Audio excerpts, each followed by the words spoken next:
Welcome back, everyone. Welcome to the Soccer Talk Lads podcast. And we can finally say that not only does St. Louis have an MLS soccer team, but they have a victorious MLS soccer team as St. Louis City SC were highly successful debutants in their inaugural MLS matchup, traveling to Austin, beating them from behind, initially from ahead, but then from behind with a 3-2 victory. Klauss has become a national hero. We stand Klauss on this podcast, and it's so exciting to have a soccer game for a St. Louis team in the Major League Soccer to talk about with two of my fellow podcasters and also close friends, Justin Horniker. Justin, how are you doing tonight? I'm doing great. I'm in a great mood. Well, Everyone's having lovely. fun. How could you not be? And Ian Peters as well. Ian, how's it going? I'm happy, and so are our sponsors. That's right. That's the All of most our important sponsors thing. as well. Ian's wearing the team colors today. Ian, display that sponsor, please. Yeah, make sure you get that in the shot. Adidas, Purina, Apple TV. Apple TV, big ups to Apple TV. They showed the game. It's very nice. The picture on Apple TV. Let's talk about that for a second. Yes, I thought it was good. I watched some of MLS 360 after our game, and I thought that was fun as well. I don't know how Liam McHugh's on there. Liam McHugh's on everything. I don't get it. I don't know how is he all of the places.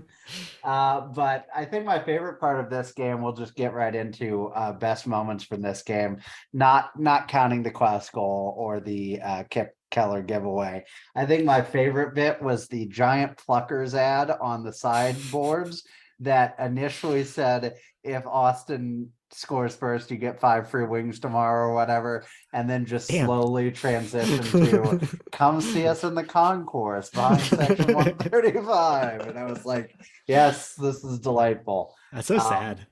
Well, it was sad, but it was also incredible. I thought this game was a ton of fun. I think, as we talked about just before we signed on, Justin, I think we're going to play a really fun style of soccer and be a fun team to watch, even if we're not always good. I wouldn't say this was a pretty victory necessarily in the classical sense, but it was a grinding victory. We got one incredibly lucky break, but we absolutely earned our other 2 goals, and we came out 3-2 winners. What are your initial thoughts after this game? Yeah, I thought it was good. I wasn't expecting them to bounce back the way they were. Like when they went down 2-1, it just felt like everything kind of coming down to earth because of the perceived difference anyway. But as the game grew, they actually looked more confident. It felt like they belonged to be in that game. Yeah, Ian, what were your takeaways? I know you watched this with our good friend Gift Jeff as well. So how were you feeling after this game and your first real personal MLS experience? It was a lot of fun. I enjoyed it more than I thought I would, and I thought I was going to enjoy it a lot to begin with. I don't know. I think like you sort of mentioned before, this team seems to play an exciting brand of soccer. Had some good pace, at least in the first half, you can say, and they were pressing, they were attacking. It was fun to see from a brand new team. And I think, as they mentioned on the broadcast too, it's they're a new team, but they've been playing preseason. Some of these guys have been playing in the development team last year. So it's a new team in the sense that they're new to the league, but some of these guys have been playing together for a while already. And you can kind of tell that they're not all brand new to each other necessarily. It was fun. I mean, I sort of also agree, expected Austin to beat us even after we were up 1-0. Second half came around and it was oh, this looks like we've lost our legs a bit. But maybe second half of the second half, the last quarter, if you will, they played, I don't know, a more counterattacking style. It felt like rushed on the field a lot more and opened up Austin FC a lot more. It was fun to watch. Yeah, I agree. I mean, I thought they started strong. I think this team has really good vibes around it. I know that's a very good vibes for sure. Corny word to say, but it feels like a team that really is is pulling together and moving as a team, which is not necessarily a given when you've just assembled a team basically out of whole cloth. And Yeah. all these guys were in different leagues and stuff before. They responded well to like different game states too. So they go Mhm. up and then you see the 30th minute, they kind of back off their all out press and go to more of a make Austin make the first pass and then we'll press kind of deal. They really seemed to manage the game really well. And then of course, going to the end of the game, you take out Klauss, you put in Josh Yarrow as the 5 in the back, and they were really just like not letting anything through, which was impressive. Yeah. Justin, I'm curious as a credentialed reporter Yeah. on STLSC. Right. What have you kind of picked up about the culture of this team and like the cohesiveness? Because obviously there are pieces of this team that have been together longer than just this summer and everything else. But for the most part, people came in for camp in the start of January, and that's basically all the longer they've had together. What do you think's contributed to them gelling so quickly and being able to win this first game? Yeah, they always talk about, well, like Bradley Carnell talked about in the press conference today about how they've spent a lot of time together in a short amount of time. And I think just like personality wise, it seems like everyone is on the same page. And like that's important when you have full buy-in from everyone. Mm-hmm.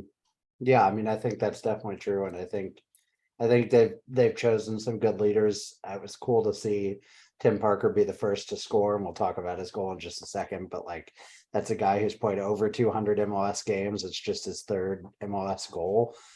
So a pretty cool moment to see that, and you could see the excitement on his face, getting to come to this team where he doesn't necessarily have any particular affinity for St. Louis or anything of that nature, but he's here. Don't say that, Steven. He loves St. Louis. Come on. Well, now he does, clearly. But both teams also had to deal with changes to their circumstances in the first 20 minutes. They both had to make a sub in the first 20 minutes due to injury, with Kip Keller, the SLU alum, coming on for Julio Cascante in the 11th minute, and then Indiana Vasilev with the head injury for Blom coming in for him in the 17th minute. Vasilev's injury, a little concerning. Definitely anything with the head is definitely a concern. Did you get were there any updates on that in the press conference? Yeah, they said it's his nose, but they don't know like how long it's going to be. So well, they have to address the severity. Is what if it's a nose and not a brain, that's that is good. Yeah, nose is generally easier to heal. Yes. Less likely to make you murder somebody. Exactly. Thanks. Shout out Chris Benoit. No, it's just it's off the rails. Tim Parker, though, with the inaugural goal, the first ever goal for this team, coming off the corner kick, assisted by very good placement from Edouard Livin, who had a perfect game pretty much today, I think. This was interesting. Definitely, I would say a bit of a defensive breakdown from Austin, but also a well-run set piece on our part. There was a lot of crowding on the near post. Lots of tall boys in that box. Yeah, and Parker just kind of made his run in behind that big crowd of people at the near post and was able to make a pretty clean header and score it and grab the ball and do the pregnant man celebration. And it was a very, very cool moment. Definitely one you'll remember for a while.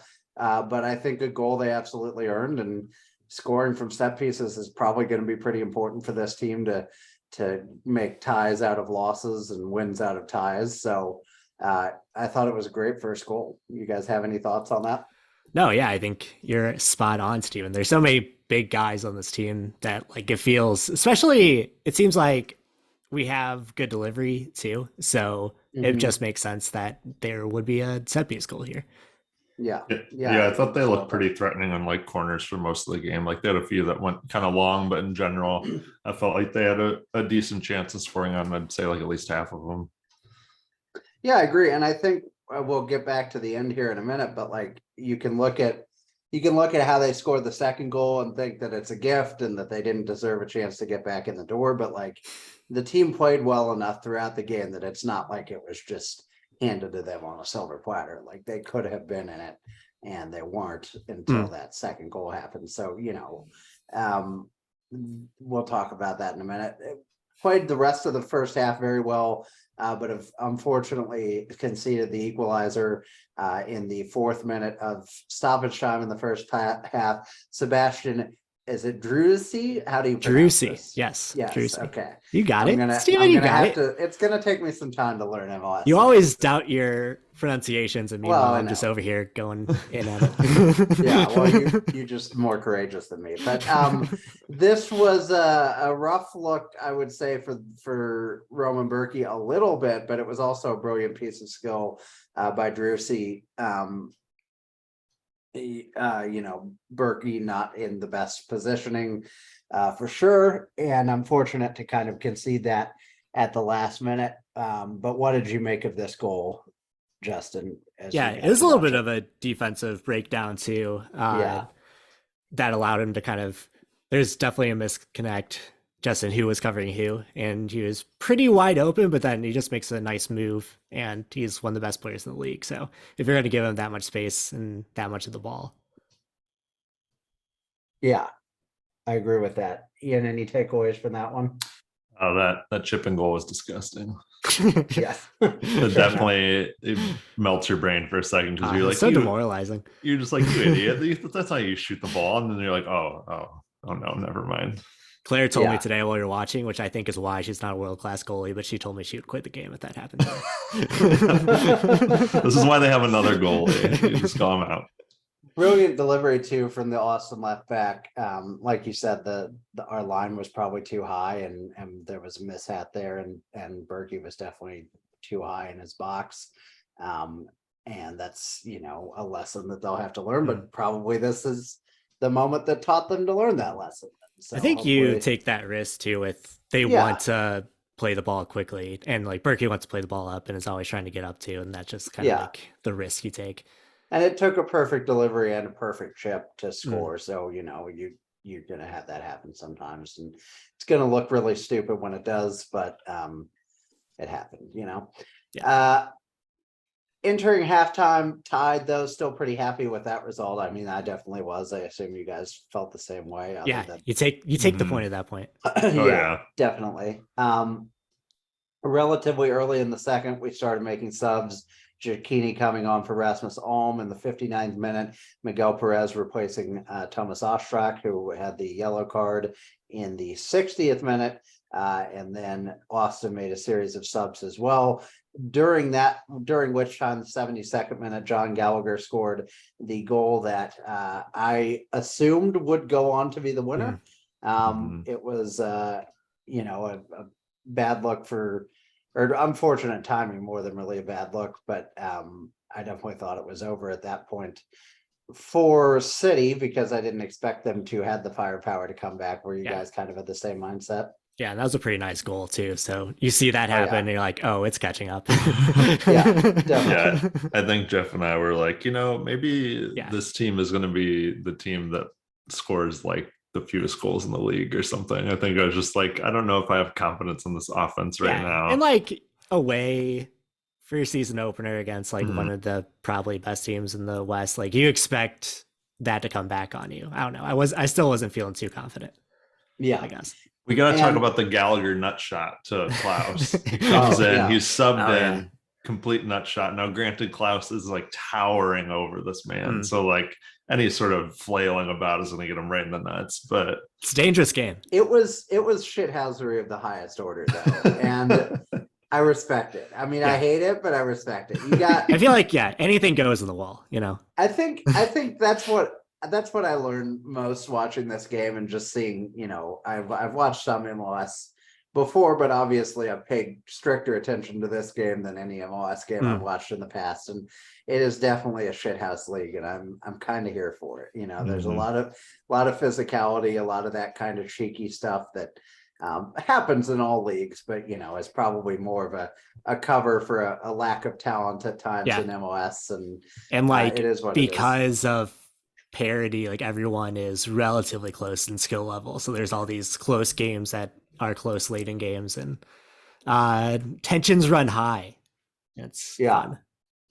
I mean, I definitely think it was a chippy game for the most part too, and we were the benefactors of that in the end. But we've got a physical team.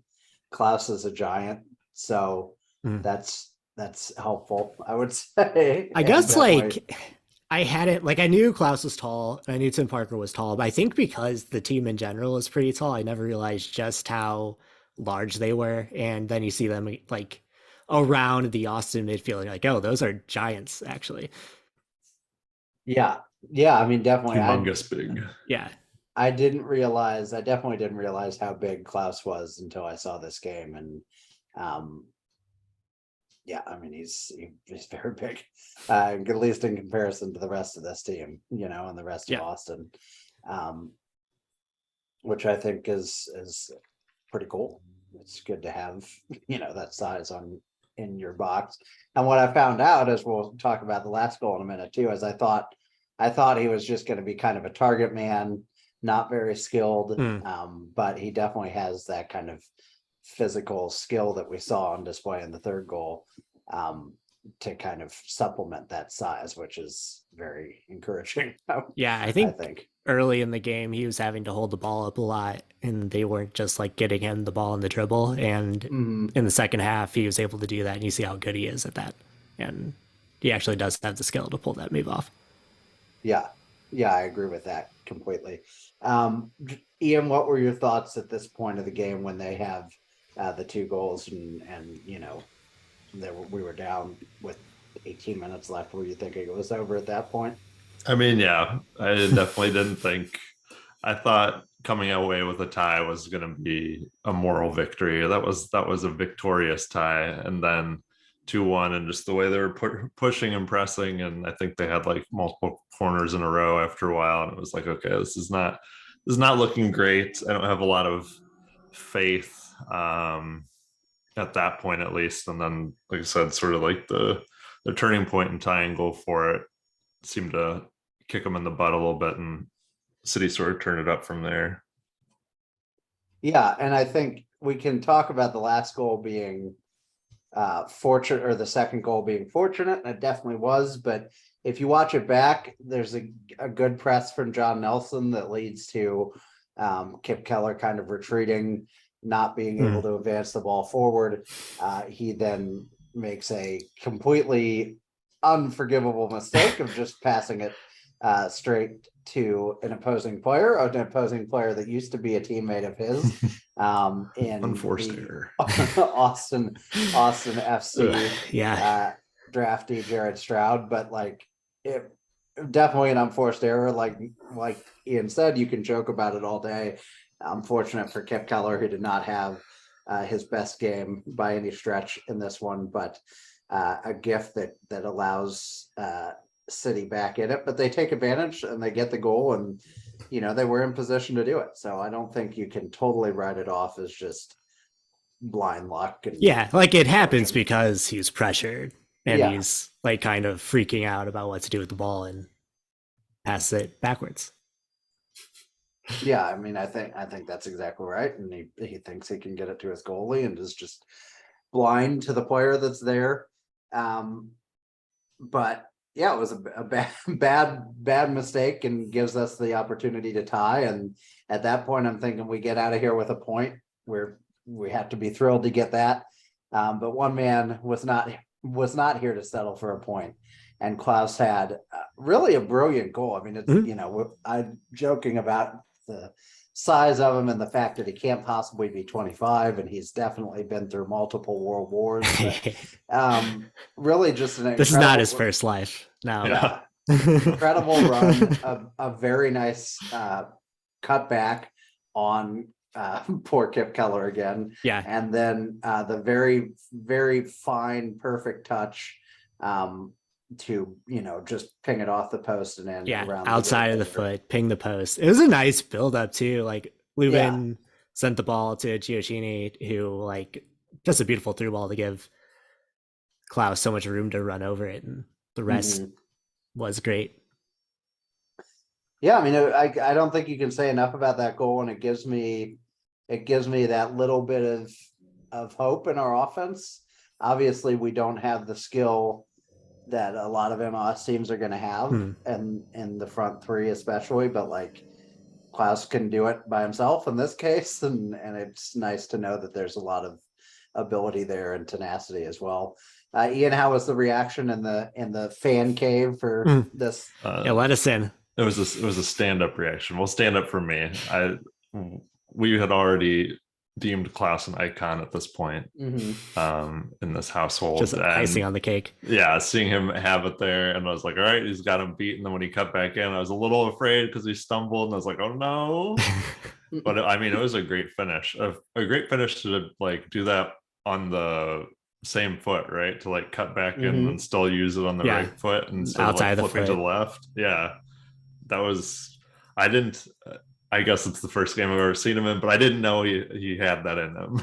It was great. I mean, I think that's the sort of thing that is really going to like galvanize this fan base and this city to have something like that to like hang your hat on, at least to start the season. That can go a long way for a couple of losses here and there. I'm like, yeah, well, that first game was a lot of fun. Remember Klauss? That sick goal or whatever. Remember that? Yeah, remember. Rather than having some 2-1 loss or whatever. It was outstanding. Yeah, I mean, it was a great game, and I think that goal obviously sealed the memory. It was, gave us the win, gave us the 3 points, but and he completely ran himself into exhaustion to score it, which was also an added bonus. Had to be subbed off immediately. But I think the team looked good. There were definitely concerns late in the game. There was that final scoring chance for Austin that gave me a mild heart attack. But off the crossbar. Yeah, crossbar. Berkey wasn't at his best tonight, and I think he'd probably admit that. But a lot of the players were. I think Stroud and Klauss, obviously the goal scorers, played well. Liven played especially well. Parker had his goal and I think was the stronger of the two center backs. The defense is a little concerning, but it wasn't like there were awful breakdowns. I mean, I think I came into this game hoping just don't embarrass yourself. Don't get eaten alive in your first match. Be better than Cincy. That's the motto for our first season. Got to beat Cincy's first season. I think we're well on our way, because I came out of the game thinking this probably isn't a playoff team. Probably isn't or at least will be a very fringe playoff team if they are one. And certainly isn't an MLS Cup contender. There are like a lot of bad teams in this league, though. So like if they're even a competent team, that's the thing. It's like all the people putting us in like 14th place in the West. I don't know if I believe in that anymore. I think we could be, even 12th or 10th, which just doesn't sound very appealing. But when you look at the grand picture of being a first team, a new team, an expansion team, I think that's pretty promising. We're the first, I believe I read today, the first expansion team to win our inaugural game since LAFC. So, in 4 years, we could be the most elite team in the league. So could be signing Gareth Bale or the next Gareth Bale. That's right. Obviously you're going to be happy after your expansion team wins its first game, but very pleasantly surprised and coming away from that with a lot of hope, personally. Yeah, and they played like confidently too, which was the encouraging part. It's like that seems like a replicable performance. Right. And I think the cohesion, the work ethic, and those are the things that you can't necessarily teach. I know that's a corny soccer expression to say, it's corny sports expression, but genuinely, like we can't. I think it's like the high press that they use is such a great equalizer, because even talented teams, if you don't give them time to, like, you don't give them the time that they're used to on the ball, especially like in this league, like it could, take you up better than kind of the players individually are. Right. We can't erase the talent gap in one season, but if we put the effort in and give enough to, be a fringe playoff team, I think it's possible to get that far and have a really good year, but we got off on the right foot. And then you can clip clip this when we lose the next 30. Absolutely. Sky's the limit. Undefeated. Can't lose the next 30 because we do play in Minnesota and Cincinnati. That is true. So, we might lose the next 4 and then play Minnesota at City Park. I am interested to see, like, with Vancouver next week, which is a team that, like, is also at the lower end of the league, how they play against a team where they're not expected to hold on to more of the ball. I think that'll be interesting. We have Charlotte next week on our schedule. Is that who you meant? Do we have Charlotte? Yeah. Okay. No, it's not who I meant. I wasn't trying to be that guy, but just for the record, Well, that's who's coming up next. Disregard everything I just said.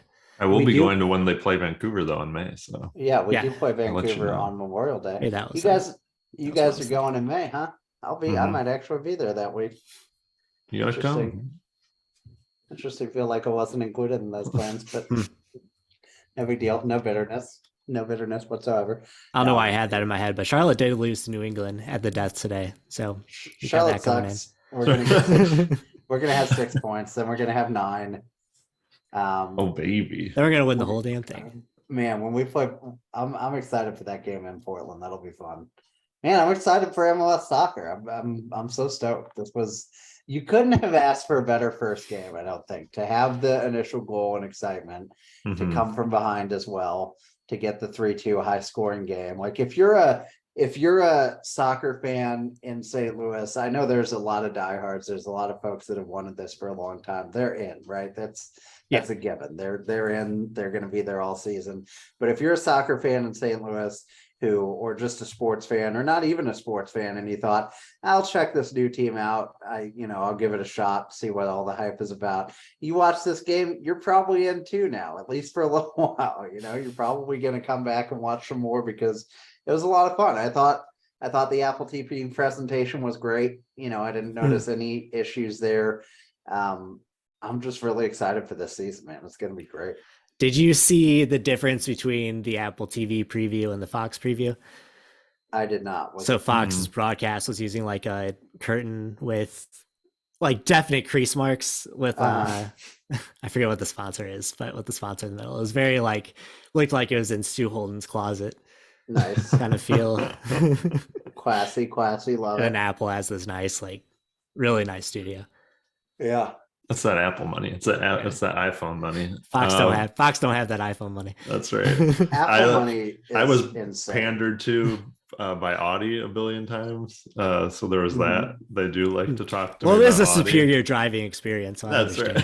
That's right. And our sponsors. There were a couple times. What was it? The one that made me feel so out of touch. Oh, it was the one where the son is flipping through different headlight light designs with his mom, and the mom's like, no, go back to 1, go back to 2, and then they drive away from their $1 million compound at the end of it, and I was like, yes, that's me. That's definitely me. I thought they did a good job. I thought the announce crew was good and everything. The only thing I would do is I like minimalism. I like the minimalist score bug, but I actually am really loving all of these different MLS badges and logos. I'm like, just put these up there too. That's all I need. Just a little flair. Because they put ATX is gonna be green, when you look up green in the dictionary or whatever, or the hex color for just green, here it is. It's okay, give me some flair. Yeah, I agree with that. I like minimal and simple, but these teams have identities as well, so you can go too far with that. I'm glad that they have a good announce crew that pumps up teams, especially City, because we're new and you don't want to drag this team. Take it easy on me, please. Yeah, I'm totally cool with that. But I will say, part of me sort of missed a little bit of Premier League announcing where they're like, this team's shite. Or they're like, that goalkeeper's probably gonna go home and hang himself. I'm like, oh baby. Also, they have clear biases on certain teams, so when they score, they're just I do kind of like that. It's in. When they were subbing out, who is it? Stroud. Yeah. Stroud. I don't know if he was like clapping to fans that were clapping to him when he was walking down the Probably, side. yeah. But then there was a lot of Austin people. Like, there's definitely people throwing shit though, like for real. I was like, dang, these people crazy in Austin. Yeah. There's So like Yeah. kids Green making Code. like whining faces at him and stuff. And I was like, dang. Love He it. had a good game too, so I don't know what they're really trying to get at there. I was like, man, okay, all right. I see you. We'll see you again in 3 months. I guess never mind. We play Charlotte next week. That answers my See, question we're just all over the immediately. place. I was going to be like, do we play Eastern Conference team? So we do next week. I hope, Yeah, baby. yeah. I hope Charlotte wear their purple jerseys. That's what I want to. Oh, I want that to God. happen. well, I guess that doesn't match the red, but they should do it anyway. I don't care. I do like that they do Um, color on color in this league. Like we were watching Cincinnati Houston before, like right before the game. I was like, oh, blue on orange. See, this Yeah. is cool. Sometimes, yeah, it does make some nice like combinations. Yeah. Which this Austin FC jersey, by the way, looks worse in motion. I decided that's bad. I don't really think about it, but I was like, this is really orange. This is very orange with like no contrast. Yeah, that was that. And that 1080p, 4K. Yeah, those lines. There were so many lines. I really like the color green they have. I do. They just Right. need to. Yeah, they overthought it. We it's- went through this. We went over this. I'm It's stuck dope on it when now. they score and they just turn on the green lights Oh, everywhere. I and was it's like, oh, just the that's whole sick. thing's green. That's Yeah, that cool, looks nice. I was a little scared. I was like, cool. Ooh, intimidated. Stats were really good for City today as well. They had the Yeah, right. expected goal advantage 1.89 to 1.46. They had only 40% of possession, but this is a team that's probably going to lose the possession Yeah. battle most. That's not weeks what they're because worried about. That's their style, and that's fine. They had the expected goal advantage through on pretty much every form of the game, including open play and set pieces, just played really well throughout. 169 of or 54% of the duels, so that's pretty exciting as well. I don't know exactly how that's calculated, but I'm sure someone does. So yeah, I mean, final takeaways from this game, from the atmosphere, from everything. Can't wait to see this home game. Can't wait to see what we look like in City Park. But final thoughts on this before we sign off. Yeah, I'm excited to see the repeat performance. And especially at home, like emotions will be high. And like seeing how they started in the away game, just it was chaotic at the start of this game. So I'm looking forward to that. Klauss hat trick. Agreed. In any other MLS takeaways you guys want to throw in before we sign off? I think I already said sign off before, but whatever. No, just that it was a fun slate of games today, and I kind of enjoyed having like that one early game that I could sit down and watch, and then kind of running them together. It was a nice presentation for sure. An MLS devotee, Justin is. It's good to see. It was nice to see Cincinnati win too. The lessers can get a victory once in a while as well. They're gonna come after us. Ian, any final thoughts?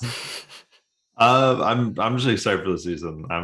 I'm totally invested in this team after just like one game. This is the one tough thing that's hard about soccer. Now I got to wait a week to watch. Yeah, I know. Yeah, right. Kind of sucks, but I will get adjusted. It's nice to have that full week to live in the moment and enjoy the win, but it's also tough to not get to see them play. Get away from it, analyze it a bit. I'm looking forward to watching Premier League tomorrow and being kind of like going from watching like, I don't know, people racing cars in my street to watching a freaking IndyCar or something. Yeah. Like, oh my God. Yeah. Oh, what is happening? These people are moving too fast now. Everyone slow them down.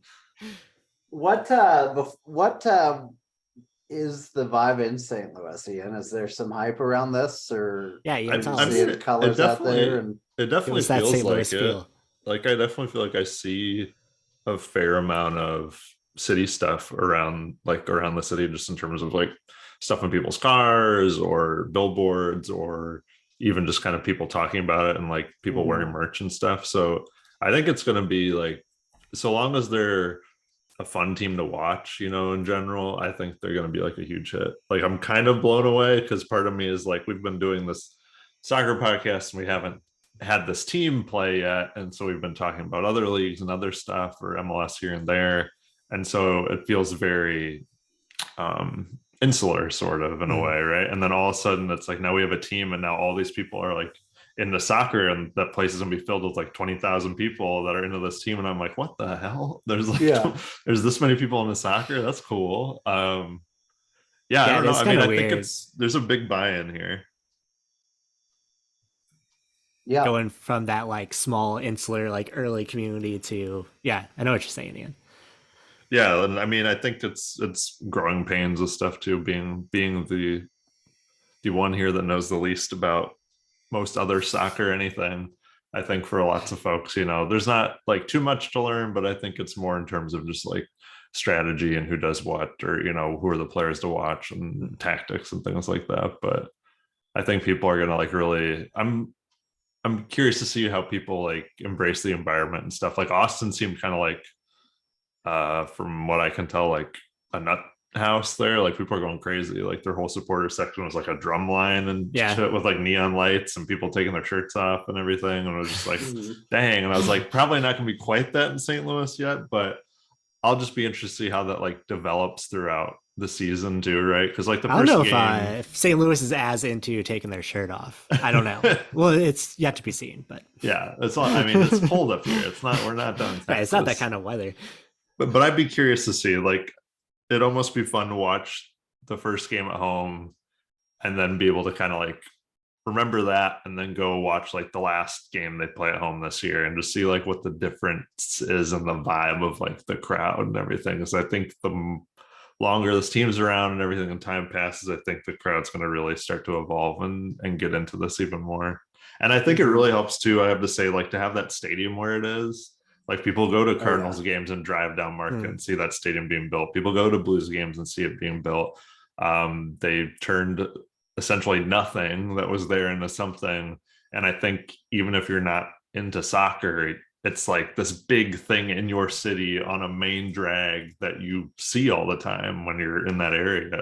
It's a key part of the city now. And I think that just draws people in too. I mean, it looks beautiful. I mean, even looking at like the practice fields, because we were just at a Blues game on Thursday and we were walking back to the car and I was like, shit, look how many practice fields they have back here. And even those look nice. So like, it's just cool that they've managed to make that whole, I don't know what that area is, downtown West. You know exactly what it is, Ian. Don't try to play Steven here. Downtown West does not exist. Listen, he was never going to a game. It's been decided. It doesn't exist. Lovely downtown West. We've talked about this plenty, and we've come to a decision. Do we need to relitigate it? No one's come to a decision. No one's coming because there's no decision. There's nothing agreed to. I will cancel this podcast. Wow. I will change the password of the SoundCloud account, and you will never. He's for real now. You gotta ask Klauss how he feels about playing in downtown West. He doesn't know. He doesn't care. He's never heard of it. He'll be like, St. Louis? You mean Western St. Louis City? And everybody will be like, yeah, pretty much. Then I'll explain all the neighborhoods of St. Louis about how you cannot tell me downtown West is like just as much a neighborhood in St. Louis as like Dogtown. You can't tell me you believe that. I can't believe that you disregard the history of downtown West like that. Oh my god, it has no history. It's made up. I'm gonna stop screaming because I'm in an apartment complex and that's 1 a.m. But I'm angry. But yeah, it was fun to watch this, man. It was great. My favorite moment on commentary was when the announcer just started naming every sport team that had ever been in St. Louis, and he took a long breath. It took a little bit of a pause between the Cardinals and the Blues. They're in a city with the Cardinals and the recently departed Rams. When you said that, I was like, Blues on the ice hockey field. and the Billikens. Yeah, he said on the ice hockey rink, which I thought was And great. the- It's like, and see, the I know about it. They play Yeah. on that ice hockey rink. and the St. Louis Stampede and the St. Louis Slam of the women's football St. Louis league. ambush. St. Louis Vipers. You guys ever go to those games? No, I Yeah. never did, but I bet they rock. Yeah, roller Um, hockey, man. It was cool to see, man. It was on a day when the Cardinals returned to spring training, and the Blues added Kasperi Kapanen and then lost to Kasperi Kapanen's former team. What a day. It was cool to see St. Louis Everyone City had a take the crown, take a lot of the focus, give Blues fans, give St. Louis fans something to hope for and cheer for. Who would have thought that if I'd have told you 2 years ago that our pride and joys in St. Louis would be the St. Louis City SC and the Battlehawks. But here we are. It's a lot of fun. I can't wait for Charlotte next week. We will talk to you all then. Have a wonderful night. Adios. See it.